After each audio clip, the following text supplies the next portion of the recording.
ویډیوګانو لپاره زموږ چینل سبسکرایب کړئ. مننه. ویډیو شریکه کړئ چې نور هم پرې ګټه واخلي. هم دوستانو په پلس شاین چینل کې په یوې نوې ویډیو کې درته ښه راغلاست وایم.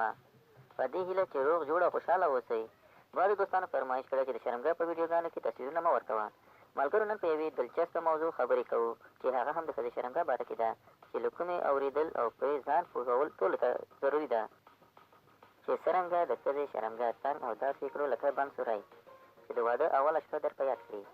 دوستانو په دې باره کې مو څو ویډیوګانې جوړې دي خو د طریقې ټولو سره فرق کوي. کومه چې چاله اسانه وي نو هغه دې وکاروي. هر یوه ځان ته ګټه لري چې ترې واخلئ. دوستانو د ښځې شرمګاه څخه چې ډېره استفاده کېږي خو خامخا پکې ازادوالی راځي. هغه پښتو کې وایي چې د خانګل خولۍ ترې جوړه شي. خو دوستانو باید داسې کوشش وشي چې همیشه یې تازه او مزیداره وساتئ ځکه هغه همیشګي شی ده نو باید حفاظت ترې وشي ځکه کله چې هغه آزاد شي نو خاوند له خوند نه ورکوي. خپله مېرمن هم ورته په زړه کې خفه وي ځکه ښځې سره لګیا وي خو مخل پکې نه وي. نن درته د دې مشکل حل ښیم. د دې سره به داسې شي لکه چې د واده اوله شپه سیل بند. خاوند به هم سوچ کوي چې کاشکې دا کار مې پخوا ورسره کړی وای.